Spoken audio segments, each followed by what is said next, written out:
Hello everyone, मेरा नाम विकास अग्रवाल है। मैं एक कंसल्टेंट ऑप्टोमेट्रिस्ट हूँ। आज मैं आपको एक ज़रूरी जानकारी आप लोगों के सामने शेयर करने आया हूँ। मोतियाबिंद सर्जरी के लिए सबसे अच्छा आईयूएल या इंट्राओकुलर लेंस कौन सा है, भारतीय या विदेशी? ये अक्सर सवाल लोगों के मन में होता है और पूछा जाता है।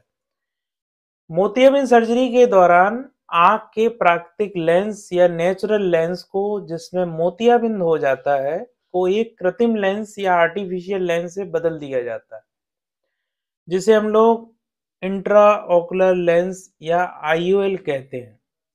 जब आपकी आंखों में कैटरेक्ट या मोतियाबिंद हो जाता है तो सर्जरी करवाना ही एकमात्र विकल्प होता है। जब आप सर्जरी करवाने या ऑपरेशन करवाने जाते हैं तो लेंस कई प्रकार के होते हैं और ये या तो भारत में बने होते हैं या विदेश में बने होते हैं। आइए भारत में लेंस के विकास या डेवलपमेंट को समझते हैं। 1990 के पहले भारत में सभी लेंसों को आयात करना पड़ता था, बाहर से मंगाना पड़ता था, क्योंकि लेंस का निर्माण भारत में नहीं होता था।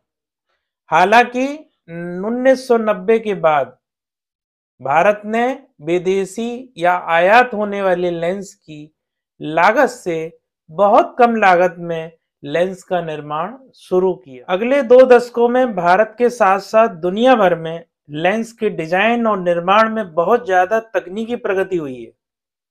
भारत में लेंस की प्रगति आयात होने वाले विदेशी लेंस के बराबर ही है। यह एक बहुत ही महत्वपूर्ण कारण रहा है, क्योंकि भारतीय लेंस के कारण मोतियाबिंद के ऑपरेशन की लागत में काफी कमी आई है। जो प्रकाशित हुए हैं कुछ ऐसे लिटरेचर या क्लिनिकल साहित्य, वह यह भी बताते हैं कि भारतीय और विदेशी लेंस के दिखने वाले परिणामों में तुलनात्मक रूप से सुरक्षा भी है और दक्षता भी है। लगभग सेम सेफ्टी एंड इफिशियंसी है।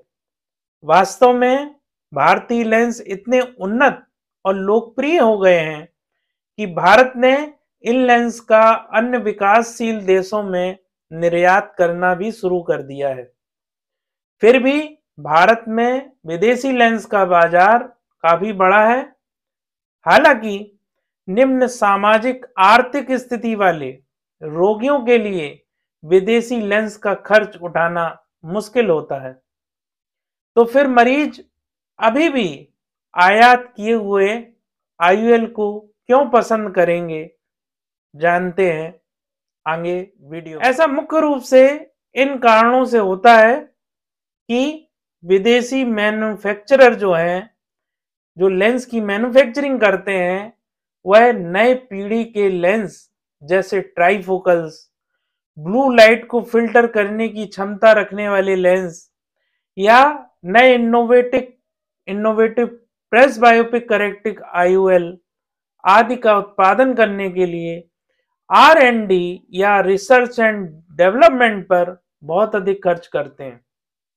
इस तरह विदेशी लेंस निर्माता लगातार विकसित बाजारों के लिए नए प्रोडक्शन या उत्पाद बना रहे हैं। जो मरीज तकनीकी रूप से उन्नत लेंस चाहते हैं, वे अक्सर इन आयात किए हुए आईओएल को चुनते हैं। विदेशी लेंस मैन्युफैक्चरर के लेंस की न्यू एड जनरेशन, नई इनोवेशन या डिजाइन का इस्तेमाल अधिकतर विकसित देशों में या डेवलप कंट्रीज में किया जाता है। इसलिए इन विदेशी लेंस को अलग अलग देशों में कई अंतरराष्ट्रीय मानकों का पालन करना होता है और इन पर कड़े परीक्षण और सर्टिफिकेशन होते हैं। इन लेंसों को चुनने वाले मरीज इस बात को लेकर आश्वस्त हो सकते हैं कि ये लेंस हाईएस्ट क्वालिटी स्टैंडर्ड्स को पूरा करते हैं। पिछले दशक में भारतीय लेंस निर्माण में भी काफी विकास हुआ है और भारत आज भी बहुत अधिक गुणवत्ता वाले लेंस का उत्पादन करता है, जिनका अधिकतर इस्तेमाल किया जाता है। तो अगली बार अगर आपको कैटरेक्ट या मोतियाबिंद की सर्जरी के लिए भारतीय लेंस या विदेशी लेंस में से किसी एक को चुनना हो तो आप क्या चुनेंगे? आपका निर्णय आखिरी में इन पर आधारित होगा जो मैं आगे बताने जा रहा हूं। पहला है लागत। जो उसकी लागत है लेंस की, वो सबसे बड़ा मैटर करता है। आपकी पॉकेट क्या अलाउ करती है। इनकी सर्जरी पैकेज की लागत इस बात पर निर्भर करती है कि आप किस प्रकार का लेंस चुनते हैं। भारतीय लेंस सस्ता है और इस कारण मोतियाबिंद का पैकेज भी विदेशी लेंस की तुलना में सस्ता है। दूसरा है आई हॉस्पिटल। आपने मेट्रो सिटी का आई हॉस्पिटल चूज किया है, किस शहर का आई हॉस्पिटल चूज किया है, ये उस पर भी निर्भर करता है। तीसरा है आईओल का प्रकार या टाइप। यदि आप मल्टीफोकल और ट्राइफोकल लेंस जैसे उन्नत लेंस चुनते हैं जिनसे पास का, मध्यम दूरी का और दूर तक का साफ दिखाई देता है, तो इसके लिए विदेशी लेंस सबसे ज्यादा पसंद किए जाने वाले विकल्प हैं आज के समय। फ्रेंड्स, जब इंडियन लेंस और विदेशी लेंस की बात चर्चा चली है इस वीडियो में, तो आज मैं आपको 4 भारतीय ऐसी कंपनियों के बारे में बताने जा रहा हूं जिसमें डॉक्टर की वो काफ़ी पॉपुलर कंपनियां हैं जो अच्छे इंडियन मैन्युफैक्चरिंग कर रही हैं आईओएल की या इंट्राओकुलर लेंस की। जिसमें पहला नाम है अप्पा स्वामी का, दूसरा नाम है एरोलैब, तीसरा नाम है बायोटेक और चौथा है केयर ग्रुप। ये 4 कंपनियां जो हैं इंडिया की पसंदीदा कंपनी है और काफ़ी पुरानी कंपनी है इंडिया की।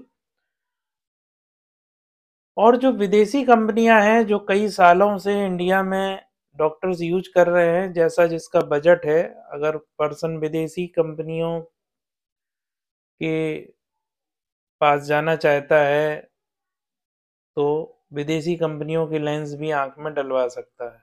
जिसमें सबसे पुरानी कंपनी जो इंडिया में सबसे ज़्यादा यूज़ हो रही है उसका नाम है एल्कॉन। दूसरी कंपनी है जॉनसन एंड जॉनसन।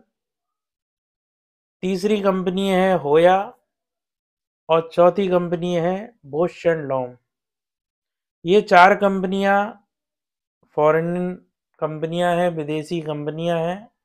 यहाँ पे लेंस को आयात करके मंगाया जाता है बाहर से, उसमें इंपोर्ट ड्यूटी लगती है, लाने का खर्च लगता है, इसलिए ये लेंस कुछ महंगे हैं। कोई लेंस मान के चलिए कि अगर 15,000 रुपये का इंडिया में इंडियन लेंस पड़ रहा है तो इस कंपनी में वो विदेशी कंपनी में 25 से 30,000 के बीच की कॉस्ट आती है। बात कर लेते हैं आज के टाइम की जो जनरेशन है इंडिया में, 90 से 95% पेशेंट्स एक बजट फ्रेंडली मोनोफोकल लेंस लगवाते हैं इंडिया में। मोनोफोकल का मतलब होता है कि जैसे पर्सन का मोतियाबिंद आंख के अंदर से निकाल के लेंस आर्टिफिशियल दूसरा डाला जाता है तो उसमें दूर की वस्तु तो साफ हो जाती है, दूर देखने में, गाड़ी चलाने में, टीवी देखने में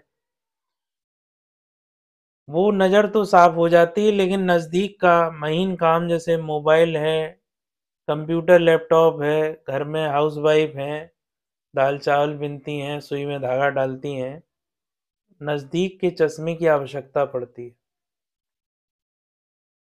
इसमें आपको एक बात ध्यान देने वाली है कि लेंस आप भले भारतीय लगवाएं या विदेशी लगवाएं, इसमें मटेरियल जो है उस पे ज़रूर ध्यान देना है। आज के टाइम में मटेरियल का जो खास ध्यान डॉक्टर भी दे रहे हैं और आपको भी जानना ज़रूरी है कि हाइड्रोफोबिक एक्रिलिक मटेरियल का आप लेंस लगवाएं जो स्क्वायर एड्ज हो, जो उसकी कटिंग हो लेंस की ऑप्टिक की वो स्क्वायर एड्ज हो, लेंस एस्फेरिक हो। जो लेंस मटेरियल की मैंने बात की है वो डॉक्टरों की पहली पसंद इसलिए है कि अक्सर आपने सुना होगा आपके आस-पड़ोस से या कोई आपके रिलेटिव ऑपरेशन करा के आए और चश्मा बनवाया ऑपरेशन के 1 महीने, 1.5 महीने बाद। चश्मा जब बनवा लिया, दूर पास का लेंस लगवाया, किसी ने प्रोग्रेसिव लेंस लगवाया, तो लगवाने के 1 साल, 6 महीने, 8 महीने, 1 साल, 1.5 साल तो बहुत अच्छा दिखाई दिया। इसके कुछ समय बाद आँख से धुंधला दिखाई देने लगा, तो आँख को पर्सन इस तरह कर रहा है, कहीं कुछ कर रहा है, लेकिन वो साफ़ ही नहीं हो रहा। अब उसके मन में एक विचार आता है कि पहले तो साफ दिखता था, अब चश्मा भी बना है, चश्मा भी पहले सही दिखता था, लेकिन अब धुंधलापन आ गया। तो फिर डॉक्टर के पास जब पेशेंट गया, तो उसने स्लिट लैम्प से देखा कि पोस्टीरियर कैप्सुलर ओपेसिटी या जिस लेंस जिस झिल्ली पे रखा जाता है, उस झिल्ली में जाला आ गया। डॉक्टर सलाह देता है कि अब आप लेज़र करवा लीजिए। तो लेज़र में फिर 2 ढाई हज़ार 3,000 का खर्च आता है, एक आँख में। अब जो मटेरियल इजाद हुए लेंस के, उसमें हाइड्रोफोबिक एक्रिलिक जो मटेरियल यूज़ हो रहा है, उसमें जाला आने के चांसेस बहुत कम हो गए। मटेरियल पे ज़्यादा ध्यान देना है। बाकी आपका डॉक्टर आपकी आँख चेक करके, आपका पर्दा चेक करके, आपकी आँख की नस चेक करके, वो भी आपकी दिनचर्या को देख के, आपकी दिनचर्या को सुन के आपको और भी एडवाइस कर सकता है। फिर भले आप विदेशी लेंस लगवाएँ या भारतीय लेंस लगवाएँ, सभी मानकों के अनुरूप बनाए गए हैं। यदि आपको यह वीडियो थोड़ा भी पसंद आया हो, तो नीचे एक सब्सक्राइब का बटन है, उसे प्रेस कर दीजिए और बेल आइकन हिट कर दीजिए, जिससे आगे आने वाले आई रिलेटेड वीडियोस आपको समय-समय पर मिलते रहेंगे। Thank you very much friends.